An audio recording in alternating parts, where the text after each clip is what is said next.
ജയ് മാതാ. ചരണം ശരണം രമാംബികേ, ചരണം ശരണം ത്രയംബകേ. മരത്തിനുള്ളിൽ ഒളിഞ്ഞിരിക്കുന്ന അഗ്നി മരക്കഷ്ണങ്ങൾ തമ്മിൽ കൂട്ടിയുരസുമ്പോൾ മാത്രം വെളിപ്പെടുന്നത് പോലെ യോഗാഭ്യാസത്തിലൂടെ മാത്രമേ ജ്ഞാനത്തിൻ്റെ ദീപം പ്രകാശിക്കുകയുള്ളൂ. ജീവാത്മാവ് പരമാത്മാവിൽ ലയിച്ചു ചേരുന്ന അവസ്ഥയാണ് യോഗം. ഈ ലയനത്തിന്, അതായത് അന്ധഃകരണവൃത്തി പരമാത്മാവിൽ ഒന്നാകുന്നതിന് തടസ്സം നിൽക്കുന്നത് മനസ്സ് മാത്രമാണ്. ചിന്തകൾ, വികാരങ്ങൾ, ഭാവനകൾ, സംശയങ്ങൾ എന്നിവയുടെ തുടർച്ചയായ പ്രവാഹമാണ് ഈ മനസ്സ്. ഈ ചിന്തകൾ അടങ്ങണം, മനസ്സ് ബോധത്തിൽ ആഴ്ന്നിറങ്ങണം. ഇതാണ് യോഗ സാധനയുടെ ലക്ഷ്യം. ഇതാണ് ജീവന് ലഭിക്കുന്ന മോക്ഷം. അവിദ്യയുടെ പ്രകടനങ്ങൾ മാത്രമാണ് അഹങ്കാരവും മാനസികമായ വിഭ്രാന്തികളും.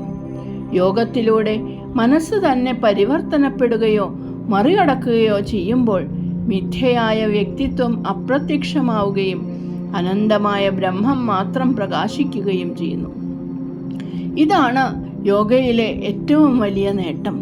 സംശയം നിലനിൽക്കുന്നിടത്തോളം, അഹങ്കാരം വളരുന്നിടത്തോളം, മനസ്സ് വൃത്തികൾക്ക് വിധേയമായിരിക്കുന്നിടത്തോളം കാലം ജ്ഞാനോദയം സംഭവിക്കില്ല. യോഗത്തിൽ മാത്രമാണ് സംശയങ്ങൾ അവസാനിക്കുന്നതും അറിവ് ശുദ്ധമായ അസ്തിത്വമായി പ്രകാശിക്കുന്നതും.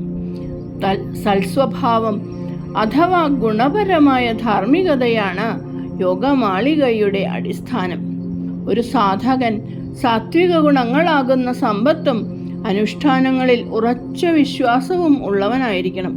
എങ്കിൽ മാത്രമേ അവന് യോഗത്തിൻ്റെ പടവുകൾ കയറാൻ സാധിക്കൂ. തളരാത്ത ഉത്സാഹം, സാഹസികത, ധൈര്യം, ഉറച്ച തീരുമാനം, ഉന്നതമായ മാനസികാവസ്ഥ, ഈശ്വര സാക്ഷാത്കാരത്തിനായുള്ള തീവ്രമായ ആഗ്രഹം എന്നിവയാണ് യോഗത്തിന് ഒരാളെ പ്രാപ്തനാക്കുന്ന പ്രാഥമിക ഗുണങ്ങൾ. അമ്മയുടെ ഈശ്വരീയതയെക്കുറിച്ചുള്ള ബോധവും അമ്മയുമായുള്ള ഭക്തിപരമായ ബന്ധത്തിൽ എപ്പോഴും നിലകൊള്ളുന്നതും നിങ്ങളുടെ മനസ്സിനെ ജ്ഞാനോദയത്തിനായി സജ്ജമാക്കുകയും ജീവിതമാകുന്ന യുദ്ധക്കളത്തിൽ വിജയം നൽകുകയും ചെയ്യും.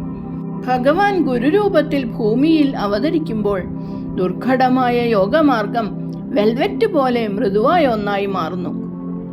യുക്തി കൊണ്ട് ഈശ്വരനെ മനസ്സിലാക്കാൻ കഴിയില്ല. വിശ്വാസം എന്ന വരം ലഭിച്ചവർക്ക് മാത്രമേ അവതാര രഹസ്യം മനസ്സിലാക്കാൻ സാധിക്കൂ. ഒരിക്കൽ അവർ ഈ സത്യം തിരിച്ചറിഞ്ഞ് സദ്ഗുരുവിൻ്റെ പാദങ്ങളിൽ അഭയം പ്രാപിച്ചാൽ അവർ ലോകത്തിലെ മിഥ്യയായ ആഡംബരങ്ങളിൽ നിന്നും നശ്വരമായ സുഖങ്ങളിൽ നിന്നും പിന്തിരിയുന്നു. അവർ ഈശ്വര ദർശനമെന്ന പരമാനന്ദത്തിനായി മാത്രം കൊതിക്കുന്നു. നിങ്ങൾ വളർത്തിയെടുത്ത വിശ്വാസവും ഭക്തിയും ഓരോ നിമിഷവും വർദ്ധിച്ചുകൊണ്ടിരിക്കണം. വിശ്വാസം ആത്മീയ ജ്ഞാനത്തിനായി മാറുന്നത് വരെയും, ഭക്തി പരാഭക്തിയുടെ കൊടുമുടിയിൽ എത്തുന്നതുവരെയും, അറിവ് പരമാത്മാവിനെ കുറിച്ചുള്ള അനുഭൂതിയായി മാറുന്നതുവരെയും അമ്മയുടെ അനുഗ്രഹം ലഭിക്കാനായി നിങ്ങൾ യോഗാഭ്യാസം തുടരണം. ജീവിതമാണ് നിങ്ങളുടെ യോഗഭൂമി. കടമകളും ധാർമ്മികമായ ബാധ്യതകളും നിങ്ങളുടെ മനസ്സിനെ അച്ചടക്കമുള്ളതാക്കാനുള്ള അവസരങ്ങളാണ്. യോഗവിദ്യകൾ പ്രയോഗിച്ചുകൊണ്ട് നിങ്ങൾ വ്യവഹാരത്തെ സാധനയാക്കി മാറ്റണം. ദിവ്യജനനിയെ സ്മരിക്കുന്നതിൽ ഇടവേളകളോ വീഴ്ചകളോ വരാതെ ജാഗ്രത പാലിക്കണം. മായയെ മറികടക്കാൻ രക്ഷാകരമായ കൃപയിൽ അഭയം പ്രാപിക്കുക. ധർമ്മത്തിൽ ഉറച്ചു നിന്നുകൊണ്ട് തന്നെ ആ കൃപ നേടിയെടുക്കുക. ഈശ്വരന് പ്രിയപ്പെട്ട പ്രവൃത്തികൾ മാത്രം ചെയ്യുക. നിങ്ങൾ വിശ്വാസത്തിൽ ഉറച്ചു നിൽക്കുമ്പോഴും മനസ്സ് ഭക്തിയാൽ നിറയുമ്പോഴും അമ്മയെ സ്മരിച്ചുകൊണ്ട് സ്വന്തം ധർമ്മം നിർവഹിക്കുമ്പോഴും നിങ്ങൾ അമ്മയുടെ കൈകളിലെ ഉപകരണങ്ങളായി മാറുമ്പോഴും നിങ്ങൾ ധർമ്മത്തിലാണ്. അപ്പോൾ നിങ്ങൾ ചെയ്യുന്നത് എന്തും നീതിയുക്തമായി തീരും. ഗുരുവാക്യം നിങ്ങളുടെ വഴികാട്ടിയാകട്ടെ. ബാഹ്യമായ സ്വാധീനങ്ങൾ നിങ്ങളുടെ വിശ്വാസത്തെ ഉലയ്ക്കാൻ അനുവദിക്കരുത്. വേദങ്ങളുടെയും ഉപനിഷത്തുക്കളുടെയും പുരാണങ്ങളുടെയും സാരമാണ് ഗുരുവാക്യം. സകല ശാസ്ത്രങ്ങളിൽ നിന്നും പിഴിഞ്ഞെടുത്ത അമൃതാണ് അത്. പാൽക്കടൽ കടഞ്ഞപ്പോൾ അമൃത് ലഭിച്ചതുപോലെ ഗുരുവാക്യമാകുന്ന മത്തുകൊണ്ട് ചിത്തത്തെ ധ്യാനത്തിലൂടെ കടഞ്ഞാൽ നിങ്ങൾക്ക് അമൃതകുംഭം ലഭിക്കും. എപ്പോഴും സന്തോഷവാനായിരിക്കുക. വെല്ലുവിളികളെയും ജീവിത സാഹചര്യങ്ങളെയും ഗൗനിക്കാതെ സന്തോഷത്തോടും ഭക്തിയോടും സമർപ്പണത്തോടും കൂടി നിങ്ങളുടെ കടമകൾ നിർവഹിക്കുക. അമ്മയുടെ അദൃശ്യശക്തി നിങ്ങളെ സംരക്ഷിക്കുന്നുണ്ടെന്ന് ഉറച്ചു വിശ്വസിക്കുക. എല്ലായ്പ്പോഴും അമ്മയെക്കുറിച്ചുള്ള ചിന്തയിൽ മാത്രം മുഴുകുക.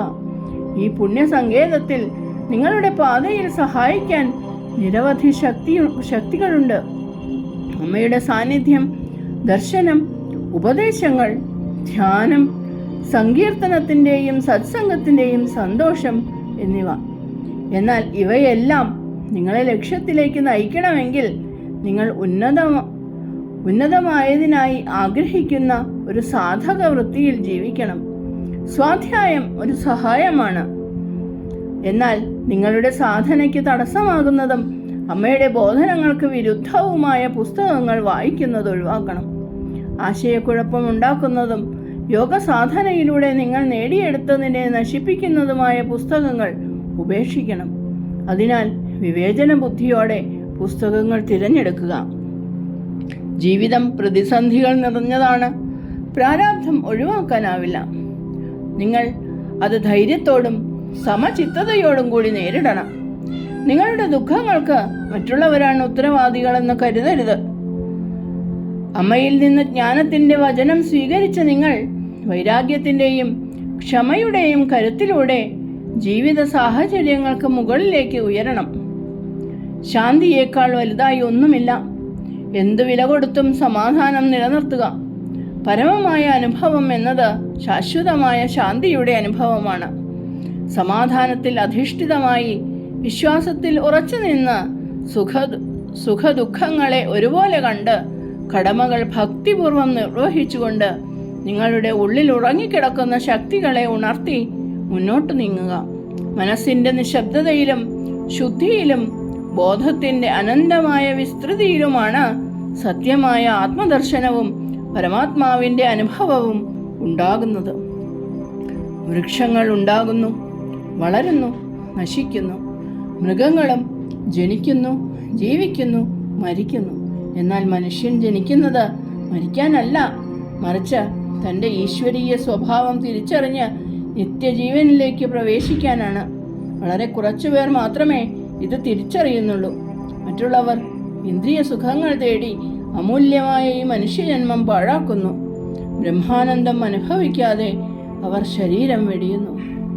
ചരണം ശരണം രമാംബികേ, ചരണം ശരണം ത്രയംബകേ. ജയ് മാതാ.